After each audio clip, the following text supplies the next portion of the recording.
Hello class, welcome back बच्चों। लो प्यारे बच्चों, चैप्टर खत्म करते हैं फटाफट से। कुछ हाफ एन आवर का चैप्टर रहता है हमारा। बाबू, रिलीफ अवेलेबल कल हम एक टॉपिक पढ़ रहे थे जिसमें बेटा हम बात कर चुके हैं बेटा स्टार्टिंग के 6 रिलीफ की, ठीक है ना, और नेक्स्ट 6 की बात करनी है बेटा। मैंने 7th 8th और 9th रिलीफ पढ़ाना है, लेकिन ये तीनों इकट्ठे ही समझ में आएंगे और एक ही केस की जजमेंट है ये तीनों, ठीक है बेटा। लो सामने देखना बेटा, 7th रिलीफ कहता है not to offer harmful goods for sale. बेटा 8th वन कहता है to withdraw the harmful goods, और बेटा 9th वन कहता है टू सीज द मैन्युफैक्चरिंग। बेटा मैंने आपको ये जजमेंट का जिक्र पहले भी किया था, थोड़ा सा फिर बता देता हूं। किसी टाइम की बात है बेटा, 2006 या 7 की, ठीक है ना। नोकिया का एक फोन नोकिया 1100 बड़ा पॉपुलर होता था, ठीक है ना, और एक नोकिया बैटरी बनाता था, बैटरी नंबर BL5CE, बहुत फेमस बैटरी थी, ठीक है ना। और फेमस इसलिए होगी थी बेटा, जिस जगह पे चार्ज करते थे उसी जगह ब्लास्ट हो जाती थी, ठीक है ना। ये ब्लास्ट हो रही थी बैटरी ऑल ओवर इंडिया, ठीक है ना। तो क्योंकि बेटा बहुत लार्जर लेवल पर पब्लिक का इंटरेस्ट इन्वॉल्व हो गया था, क्योंकि उस टाइम पर नोकिया का मार्केट शेयर 80%, यानी कि 100 में से 80 फोन नोकिया के ही बिका करते थे, ठीक है ना। और बड़े बड़े ही लार्जर लेवल पे पब्लिक का इंटरेस्ट इन्वॉल्व हो गया था। तो इस चक्कर में बेटा सेंट्रल गवर्नमेंट ने केस फाइल किया था, और उस केस में ये जजमेंट आई थी बेटा, ये तीनों, कि Nokia not to offer harmful goods for sale, कि अब नई बैटरी कोई मत डाल देना मार्केट में। पहली बात, नहीं तो नहीं डालनी, not to offer harmful goods for sale. To withdraw the harmful goods from sale, अगर जो पहले मार्केट में पहुंच चुकी उसको क्या करो, उसको विड्रीव कराओ, नहीं तो बेचना मत मार्केट में। जो पुरानी जौ कहीं भी बेची है सब उठवाओ वापस। And to cease the manufacturing, और नोकिया ने उसी टाइम पर वो प्लांट बंद कर दिया था जिससे बेटा ये बैटरी प्रोड्यूस हो रही थी। तो ये तीनों जजमेंट बेटा एक ही पर्टिकुलर केस की है, ठीक है, बात समझ आई। और आपको मैंने शायद तभी बता दी थी ये बात जब हुक एंड फाइला कंप्लेन की बात थी, कि नोकिया ने फ्री ऑफ कॉस्ट पूरे इंडिया में जितने फोन बिके थे सबको बैटरी फ्री ऑफ कॉस्ट दी थी। पुरानी बैटरी वापस कर जाओ, नहीं ले जाओ, पुरानी वापस कर जाओ, नहीं ले जाओ। तो वहाँ उनको तो कंपनसेशन, वो तो जो कल वाली बात है वो तो है ही है, कंपनसेशन पेनल्टीज वो तो सब है ही है एज इट इज। हाँ, ये कंपनसेशन से माधव को बहुत ही प्यार हो चला है भाई। चलो जी, कोई दिक्कत तो नहीं बेटा, बात समझ में आई। शुरू के 9 रिलीफ की हम बात कर चुके हैं बेटा। सामने देखना, फटाफट से रिपीट कर दो बेटा। शुरू के 3 तो कुछ और नहीं, आरक्यूब है, रिपेयर करा लो, रिपेयर नहीं पॉसिबल रिप्लेस करा लो, रिप्लेसमेंट नहीं पॉसिबल रिफंड। चौथी बात है बेटा, इंजरी और जो भी उसने सफर किया है बेटा उसके लिए आप कंपनसेशन दे दो। 5वां पिन्यूटिव डैमेजेस दे दो। 6th है वार्निंग दे दो। 7th 8th 9 क्या है, मार्केट में ऑफर मत करो, जो ऑफर कर लिया विड्रीव कर लो और मैन्युफैक्चरिंग बंद कर दो। बच्चा कहता है याद करना मुश्किल है, मुझे लगता है क्या ही करा रहा हूं भाई मैं, ठीक है ना। अब 10th वन, बाबू एक बात ध्यान रख लेना, अगर ये पेपर में आया 3 नंबर में तो लिख के आने 6 पॉइंट, अगर 4 में आया तो लिख के आने 8 पॉइंट, 5 में आया तो 10, और अगर 6 में आया तो 12। अगर डायरेक्टली आ जाए, वैसे इतने अच्छे दिन नहीं आए अभी कि डायरेक्टली पेपर में आने लगे रिलीफ अवेलेबल लिख दो, ठीक है ना। लेकिन आपको ये बता देता हूं, अगर आपने 2 पॉइंट भी लिखने हैं ना, 10th पॉइंट जरूर लिखना, ताकि टीचर को आप सही मायने में दिखा सको कि मेरी नॉलेज देख ले। तो 10th पॉइंट ना आपकी नॉलेज दिखाएगा बहुत अच्छे से। मेरी तरफ देखना 2 मिनट। 10th पॉइंट पढ़ाने से पहले एक बात कर दो बेटा, from the very first day हम ना एक बात कर रहे हैं कि कंज्यूमर ऑर्गेनाइजेशन आपके बिहाफ पर केस कर देती है। और वेरी फर्स्ट डे मैंने आपको ये बात बताई थी, पैसे भी नहीं लेती आपसे 1 रुपया भी, कि बस तो आप सिग्नेचर कर दो जी हाँ मैं केस करना चाहता हूं, आपसे 1 रुपया भी नहीं मांगेंगे बेटा, सारा केस खुद डिफेंड कर लेंगे और जीतने के बाद आपके घर भी पैसे दे जाएंगे। ऐसा क्यों करती है कंज्यूमर ऑर्गेनाइजेशन, इनको क्या फायदा है बेटा ऐसा करके?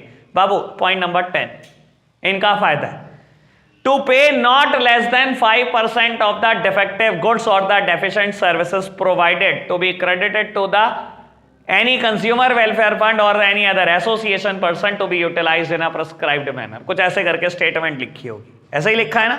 मेरी तरफ देखना, मैं थोड़ा इलेबोरेट कर दूं इस चीज को और एनालिसिस भी कर दूं इस बात पे अपना। बेटा सारा केस डिसाइड हो गया, ठीक है ना, आपके खिलाफ आप गिल्टी प्रूव हो गए। कोर्ट ने क्या क्या दिलवा दिया, आरक्यूब में से एक दिलवा दिया कंज्यूमर को, ठीक है ना, कंपनसेशन दिलवा दी, पेनल्टी दिलवा दी, बेचारे की मैन्युफैक्चरिंग बंद करा दी, मार्केट से गुड्स भी उठवा दिए बेटा उसके, सब कुछ करा दिया। कोर्ट कहां छोड़ने वाली? कोर्ट ने कहा टू पे not less than 5% of the defective goods और द डेफिशिएंट सर्विसेज प्रोवाइडेड। 5% से कम नहीं। आपने मार्केट में जितने रुपए के गुड्स डाले हैं उसका 5% से कम नहीं, ज्यादा कितना भी हो सकता है। किसी ऐसी एसोसिएशन, किसी ऐसी ऑर्गेनाइजेशन, किसी ऐसे पर्सन को दे दो जो कंज्यूमर के भले के लिए यूज करे। दैट मीन्स सिंपल बात बोलूं तो कंज्यूमर ऑर्गेनाइजेशन को दे दो।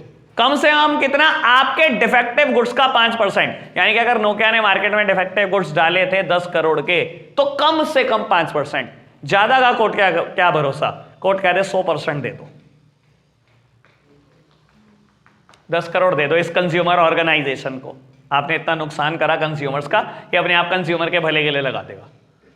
तो भाई मतलब हर पॉइंट पढ़ोगे ना तो ऐसा लगेगा भाई मैन्युफैक्चरर के कपड़े क्यों फाड़ रहे हो भाई? सब कुछ तो ले लिया था उससे, आर क्यूब ले लिया था, कंपनसेशन ले ली थी, पेनल्टी ले ली थी भाई, सब कुछ, सारे प्लांट उसके बंद करा दिए, फिर पैसे। और अभी खत्म नहीं हुई कहानी, पढ़ते चलो आगे बेटा। 11th one, to issue a corrective advertisement to neutralise the effect of misleading advertisement. Sir समझ में आ गई होगी पढ़कर बात। बेटा आप याद करो मेरे लेक्चर का पहला दिन, पुराने टाइम के एड ऐसे ही आते थे ना, जर्म्स बिफोर यूजिंग डेटॉल और आफ्टर यूजिंग डेटॉल जर्म्स गायब। जब केस पहुंचे और केस हारी ये कंपनियां, तो बेटा डेटॉल को इंस्ट्रक्शन क्या दी गई? 11th पॉइंट, एक नया एडवर्टाइजमेंट लेके आओ मार्केट में, और वो नया एडवर्टाइजमेंट ऐसा होना चाहिए जो आपका पुराना मिसलीडिंग एडवर्टाइजमेंट है उसका इफेक्ट खत्म हो जाए। तो बेटा डेटॉल नया एड लेकर आया, ये पुराना जो मिसलीडिंग एडवर्टाइजमेंट था उसका इफेक्ट खत्म हो गया। दुनिया को पता लग गया अच्छा डेटॉल भी जर्म छोड़ता है। ठीक है ना? Germs before using Colgate, after using Colgate पहले जर्म्स ही नहीं होते थे। जब ये केस हारे तो बेटा कॉलगेट भी जर्म छोड़ने लगा। Dandruff before using Sunsilk, after using Sunsilk, Sunsilk भी डैंड्रफ छोड़ने लगा। Hair fall before using Himalaya, after using Himalaya, Himalaya का शैम्पू भी बेटा हेयर फॉल नहीं खत्म कर पाया। तो सब केस हारे हुए हैं ये। ऐसे ही नहीं बेटा आज की तारीख में वर्ड बोला जाता 99% या 99.99% सेटिस्फैक्शन। बोल लो एक बार 100% देखे हम भी। ठीक है ना बेटा? क्लियर हो गई बात? एंड लास्ट वन बेटा, to pay the adequate cost to the appropriate party. ये अब आ गई आर्यन वाली बात। अब आप सोच रहे होंगे भाई क्या रह गया ये तो बता दे। To pay adequate cost to the appropriate party. अब मैं बता देता हूं क्या कॉस्ट रह गई। बेटा एक इंसान, एक कंज्यूमर जिसने केस फाइल किया था, मान लो बाद में कंपनी गिल्टी प्रूव हो गई, कोर्ट कहती है कंज्यूमर आप बताओ आपने इस केस में कितने पैसे खर्च कर दिए। कंज्यूमर कहता है देखो मैं सहारनपुर शहर में तो रहता नहीं, और सहारनपुर में रोज आता हूं मैं, केस के चक्कर में रोज सुनवाई होती है इसकी। मैं कहीं रहता हूं, किसी भी गांव का नाम ले दिया, आसपास गागा लेडी रहता हूं, रोज गागा लेडी से आता हूं, इतने रुपए खर्च करके आता हूं, इतना समय मैं यहां खर्चता हूं, अपनी दुकान भी छोड़ता हूं, मैंने इतना नुकसान सहा। 6 महीने ये केस चला, 6 महीने में 5 लाख का तो मेरी दुकान पे नुकसान हो गया। 2-4 लाख रुपए मेरे किराए खाने पीने में चले गए, और लॉयर को फीस दे दी मैंने 5, 7, 10, 15 लाख, जो भी बता दो। सारे पैसे कौन देगा? मैन्युफैक्चरर। मैन्युफैक्चरर एक एक पाई देगा बेटा, आपके नुकसान की एक एक भरपाई होगी। जो मर्जी फिगर लिखवा देना।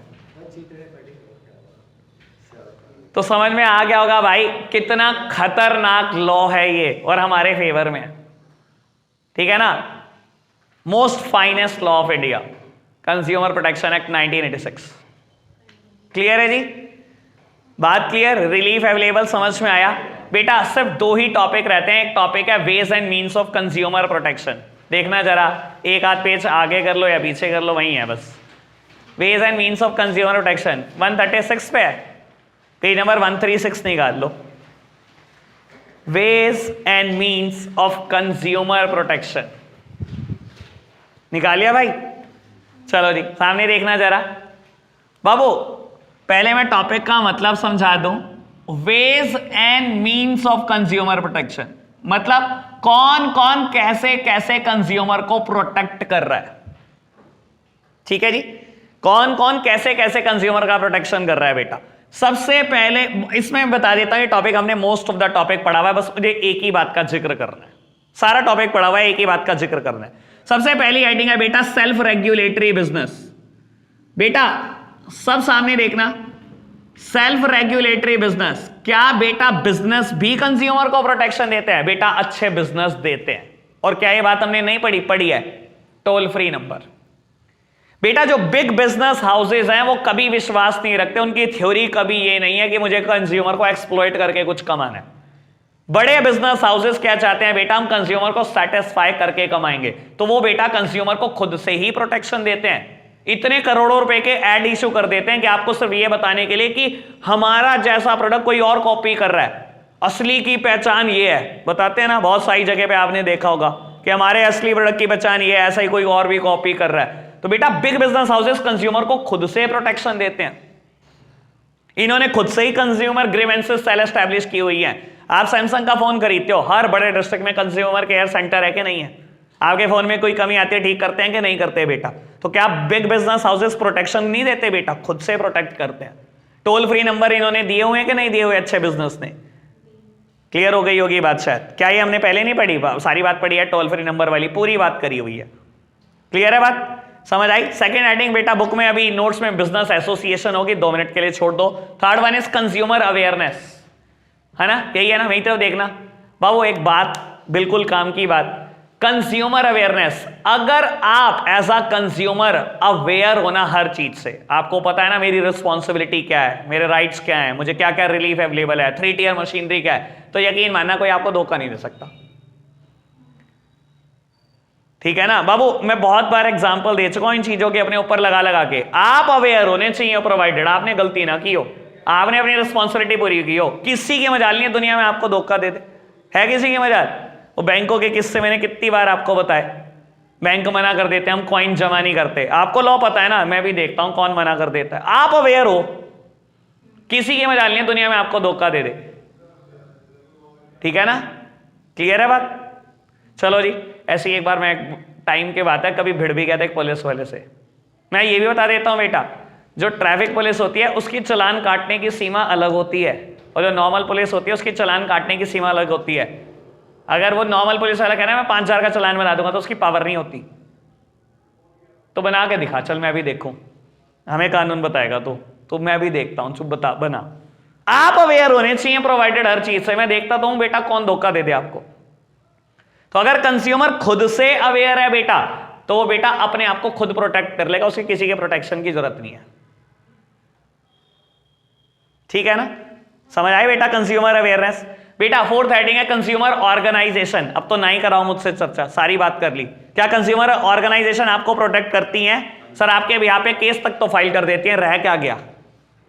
सब कुछ तो कर देती हैं आपके बिहाफ पर बेटा, कोई दिक्कत तो नहीं?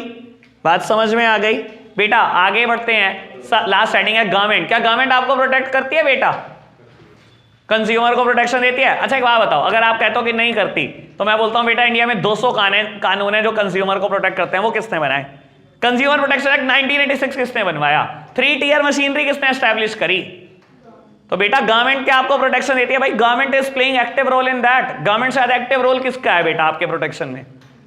सबसे ज्यादा तो गवर्नमेंट ही आपको प्रोटेक्ट कर रही है ना बेटा। अब एक लास्ट बात रहती है मेरे पॉइंट ऑफ व्यू से, सेकंड वन बिजनेस एसोसिएशन। मेरी तरफ देखना बेटा बाबू, हमने कंज्यूमर एसोसिएशन पढ़ी है, ये बिजनेस एसोसिएशन क्या होती है बेटा? करता हूं बात, जैसे कि बेटा बात करता हूं मैं 2 बिजनेस एसोसिएशन की, फिक्की और CII। बेटा आपने ना बहुत सारी बिजनेस एसोसिएशन के नाम सुने होंगे, ऐसा नहीं हो सकता कि आपने नहीं सुने। ठीक है ना? किसी भी एसोसिएशन की बात कर लो, IIA नाम सुना है? इंडियन इंडस्ट्रीज एसोसिएशन, सहारनपुर व्यापार प्रतिनिधि मंडल, सुने नाम?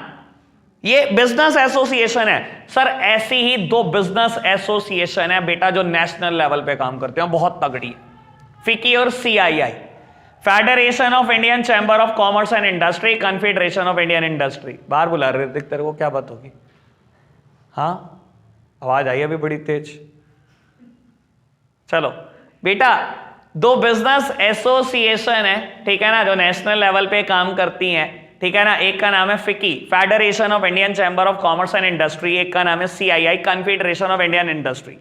बेटा ये इनडायरेक्टली कंज्यूमर को प्रोटेक्शन देने का काम करती है, इनडायरेक्टली, डायरेक्टली नहीं बट इनडायरेक्टली बेटा कंज्यूमर को प्रोटेक्ट करती है। देखो बेटा एक सिंपल बात बताता हूं, आपने किसी भी एसोसिएशन का मेंबर बनना होता है ना बेटा, तो उसकी बहुत सारी शर्तें होती है, ठीक है ना, कुछ 15-17 शर्तें हर जगह पर होती हैं। जब आप वो 15-17 शर्तों से राजी होते हो बेटा, तब जाकर वो आपको अपना मेंबर बनाती है, ठीक है कि जैसे कि मैं बताता हूं आपको, मैं भी हूं 2-3 जगह पर मेंबर, ठीक है ना, सहारनपुर चार्टर्ड अकाउंटेंट एसोसिएशन का मेंबर हूं, संभाल परिवार का मेंबर हूं, ठीक है ना, सहारनपुर व्यापार प्रतिनिधि मंडल का मेंबर हूं, तो 3-4 जगह पे मैं भी मेंबर हूं, ठीक है ना। हमेशा एक फॉर्म आता है, ठीक है ना, कि अपनी पिक लगाओ, अपना नाम लिखो, और ये हमारी 15 शर्तें हैं, अगर ये मानने को तैयार हो तो अपना मेंबर बनाने को हम तैयार हैं, ठीक है। जिसमें से पहली शर्त हमेशा ये होती है कि इस एसोसिएशन की सालाना फीस कितनी है, एनुअल फी कितनी है, क्योंकि बेटा कोई भी एसोसिएशन है बिना पैसों के नहीं चल सकती, वो आपके लिए खर्चा करती है, तो आपको कुछ ना कुछ मेंबरशिप फी देनी पड़ती है हमेशा। बाबू बहुत सारी शर्तें होती हैं, ऐसे ही फिकी और सीआईआई की भी कुछ शर्तें होती हैं। एक शर्त बता देता हूं जिससे आपको पता लगेगा कि कैसे कंज्यूमर को प्रोटेक्शन देती है। बेटा इनकी एक शर्त है कि अगर आप हमारा मेंबर बनना चाहते हो तो आपके खिलाफ कभी किसी कंज्यूमर कोर्ट में केस ना हुआ हो और आप गिल्टी ना प्रूव हुए हो, और अगर हमारा मेंबर बनने के बाद आपके ऊपर कभी कंज्यूमर कोर्ट में केस हुआ और आप गिल्टी प्रूव हो गए, तो आपकी मेंबरशिप हम उसी टाइम टर्मिनेट कर देंगे। तो शायद आपको समझ में आ गया होगा कि ये कंज्यूमर को कैसे प्रोटेक्शन दे रही है, इनडायरेक्ट तरीके से प्रोटेक्शन दिया जा रहा है कि अगर आप किसी कंज्यूमर कोर्ट में ऑलरेडी गिल्टी प्रूव हुए हो तो ये मेंबर ही नहीं बनाती, कि आपने कंज्यूमर से धोखाधड़ी की हुई है, हम नहीं बनाते अपना मेंबर। तो कहीं दिख रहा होगा कंज्यूमर प्रोटेक्शन की कैसे बात चल रही है, समझ आई बात। तो 5 लोग कंज्यूमर को प्रोटेक्ट करते हैं बेटा। सबसे पहले अच्छे बिजनेस हाउसेस खुद ही प्रोटेक्ट करते हैं, कंज्यूमर अगर अवेयर है उसके किसी के प्रोटेक्शन की जरूरत नहीं है, वो अपने आप को खुद ही बचा लेगा बेटा। कंज्यूमर ऑर्गेनाइजेशन करती हैं, गवर्नमेंट करती है, और बिजनेस एसोसिएशंस करती हैं। क्लियर है बात। रीड करना चाहते हो तो फटाफट से रीड करके बता दो, एक बार जल्दी कर लो, कोई नहीं, कर लो कर लो कर लो बेटा। सेकंड लास्ट पेज नंबर निकाल लो। सेकंड लास्ट पेज नंबर पे एक टॉपिक है बेटा, रोल ऑफ एनजीओस। 139 पर बेटा टॉपिक का नाम है रोल ऑफ एनजीओस। फटाफट से टॉपिक का मतलब बताता हूं, पढ़ना आप नहीं है, मुझे तो सिर्फ बेटा इक्का दुक्का बात करनी है इसमें से। बेटा टॉपिक का नाम है role of NGO. Role of NGO का मतलब रोल ऑफ कंज्यूमर ऑर्गेनाइजेशन। पहले दिन से पढ़ते आ रहे हैं कंज्यूमर ऑर्गेनाइजेशन ये करती है, केस फाइल करती है, ये करती है, वो करती है, आज तक लेकिन कंफर्म नहीं हुआ क्या क्या करती है। सर यहां से कंफर्म करो क्या क्या करती है। पढ़ोगे आप, मैं सिर्फ प्रॉब्लम लूंगा क्योंकि मैंने सब कुछ बताया हुआ इनके बारे में।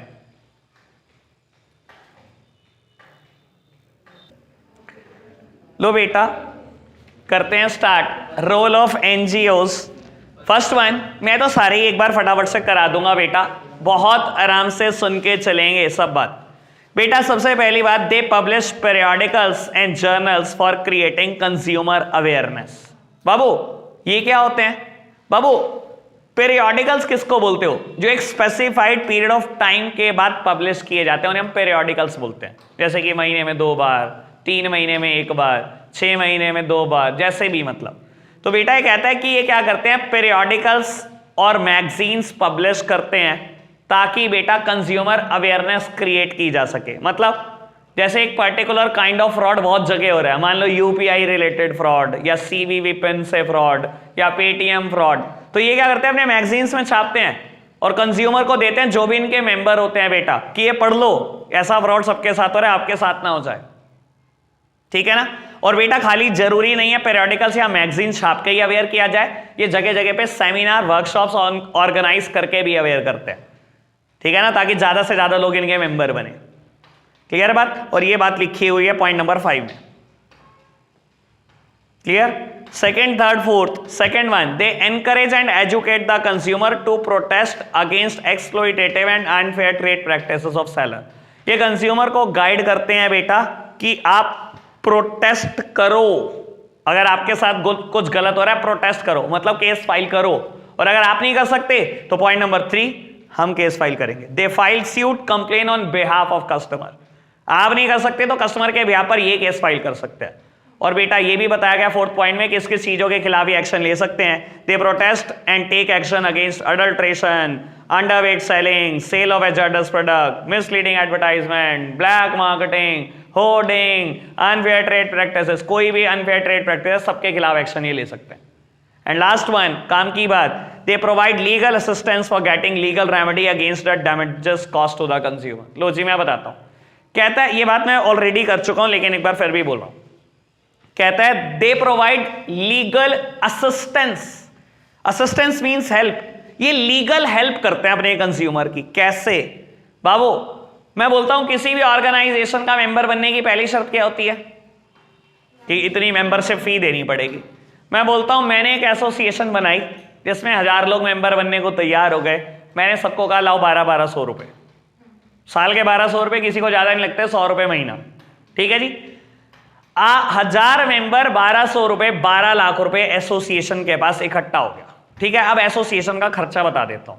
भाई कंज्यूमर एसोसिएशन, उसने क्या करना है, 3 से 4 बार आपको साल में बुलाना है, सेमिनार, खाना पिलाना खिलाना है। उसके लिए हमने क्या करा, 2,40,000 रुपए अलग निकाल के रख लिए कि इनकी फैमिली को खिलाएंगे पिलाएंगे, जो भी होगा चलो कर देंगे खर्चे। अभी भी हमारे पास 9,60,000 रुपए पड़े हुए हैं। हमने क्या करा, 9,60,000 रुपए का हमने 2 बहुत बढ़िया लॉयर शहर के उठा लिए और दोनों को सैलरी पे रख लिया, 40,000 रुपए महीना, 80,000 रुपए महीना सैलरी, साल की 9,60,000 रुपए, सारा दिन वहीं बैठे रहते हैं। आप 1000 लोगों में से किसी के साथ कुछ हो जाए, सीधा आ जाओ एसोसिएशन, और कुछ नहीं देना आपने बताना है आपके साथ ये हुआ। हमारा लॉयर आपको क्या करेगा, लीगल हेल्प देगा, लीगल असिस्टेंस देगा to get the legal remedy, कि लॉ से आपको रेमेडी कैसे मिल सकती है। और यही केस लड़ेंगे पूरा का पूरा।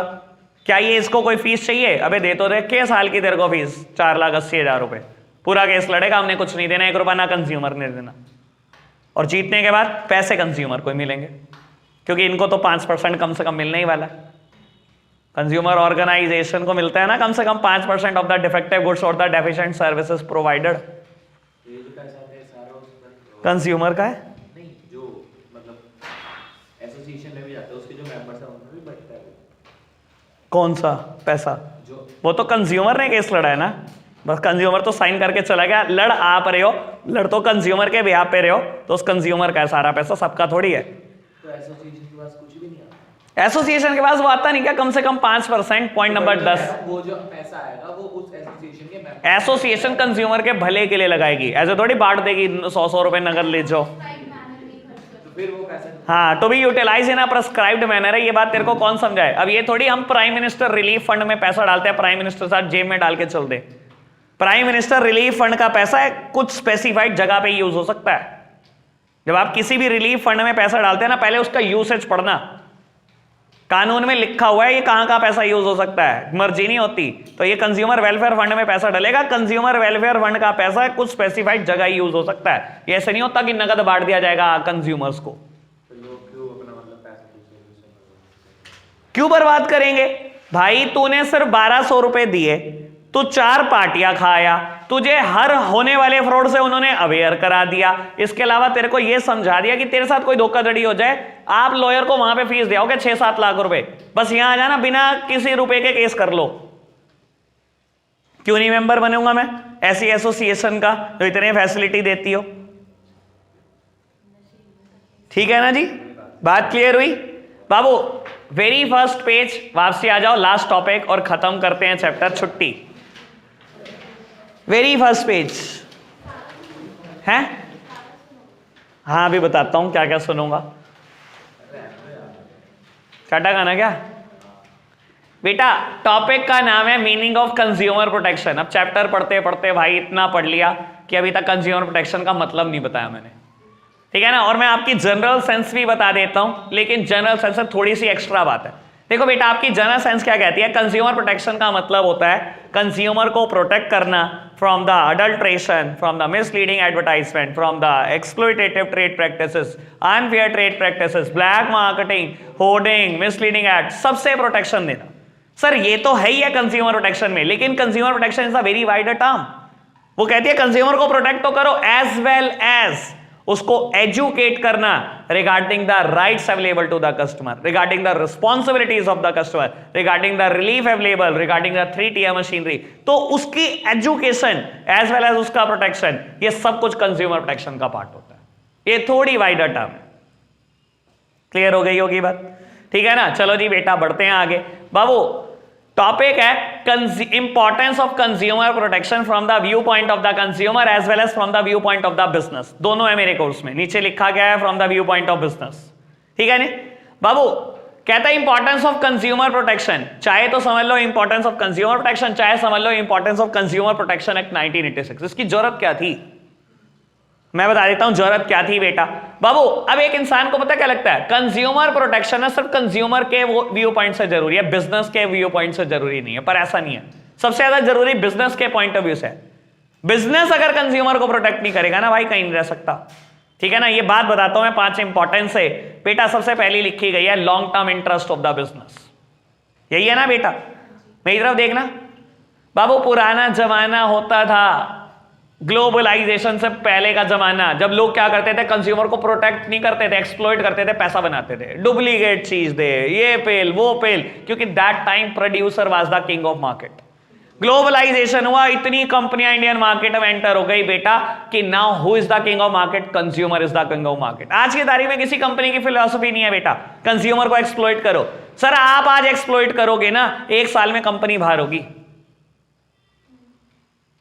आप तभी पैसा कमा सकते हो बेटा, अगर लॉन्ग रन में पैसा कमाना है आपको, तो बेटा कंज्यूमर को सेटिस्फाई करके ही कमा सकते हो। कंज्यूमर को एक्सप्लॉइट करके कोई पैसा नहीं बना सकता। कंज्यूमर किंग है मार्केट का। आपको लगता है मैं डुप्लीकेट प्रोडक्ट बेच के कितने दिन सर्वाइव कर जाओगे बेटा? बस एक शॉर्ट रन है आपका, कोई भी उठा के आपके खिलाफ केस करेगा, आप अंदर मिलोगे बेटा।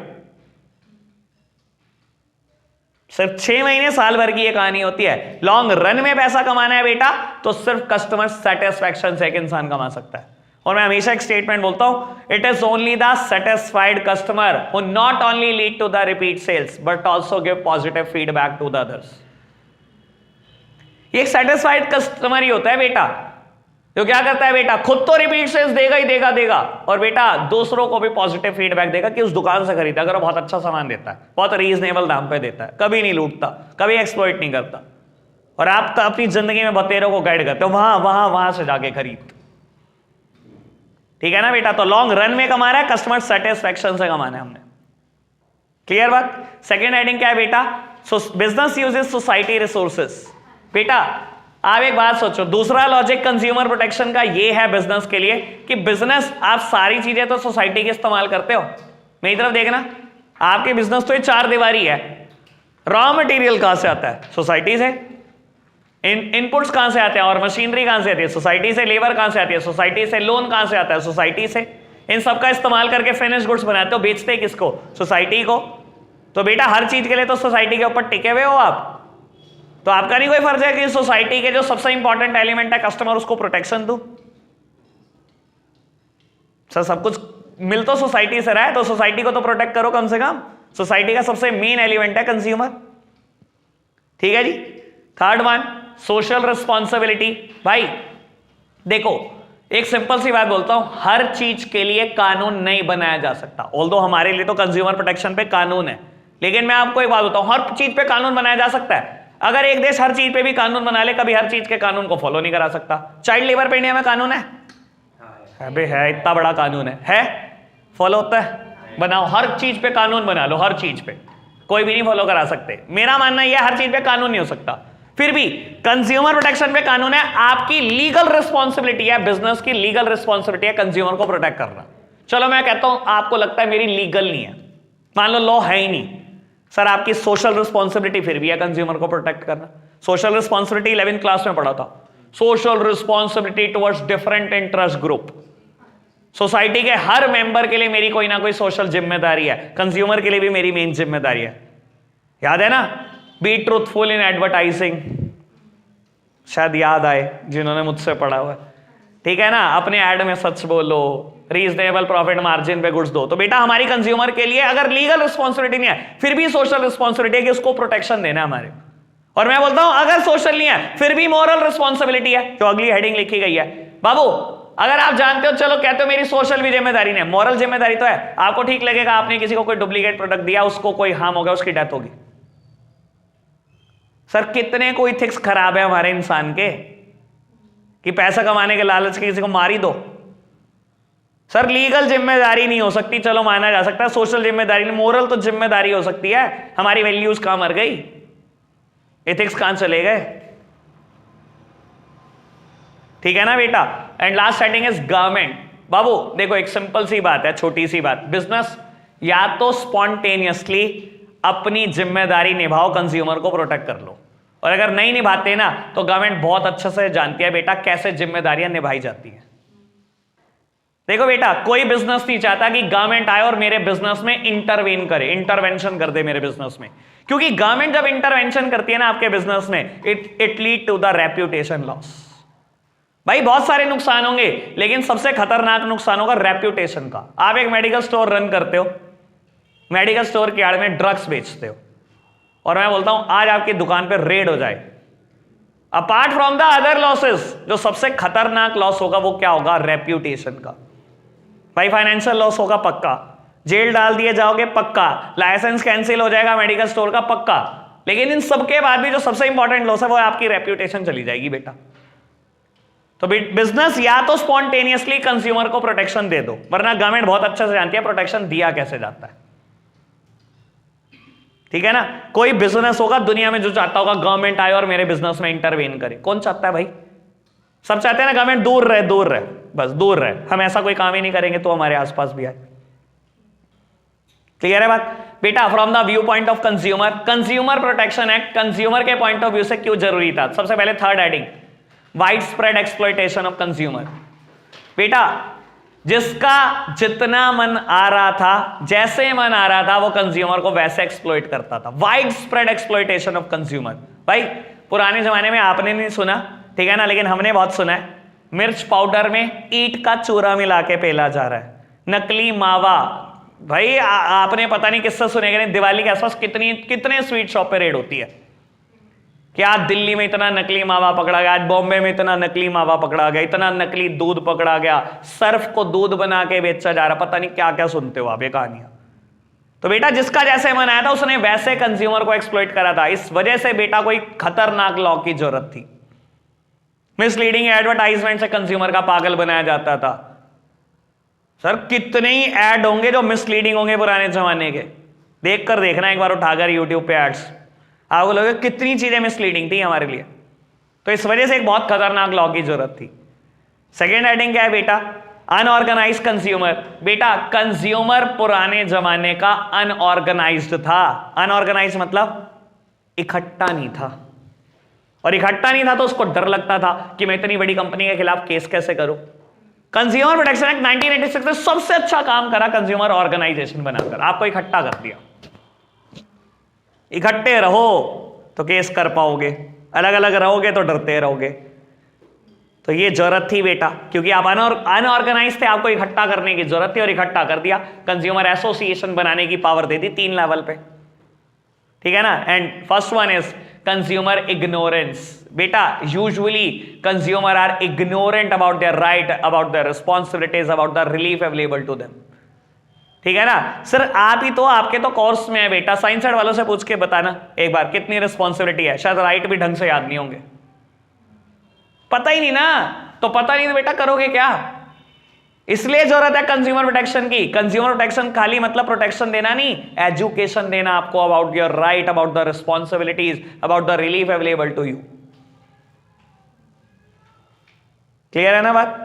तो भाई ये बहुत थका सा टॉपिक है, रीड कर लेना, फिर भी कोई समस्या मैं दोबारा बता दूं, ठीक है जी। चैप्टर पूरा फिनिश हो गया। आज के लिए हम इतना ही रखते हैं बच्चों, बाय बाय। याद करके आना बेटा, परसों सुनेंगे।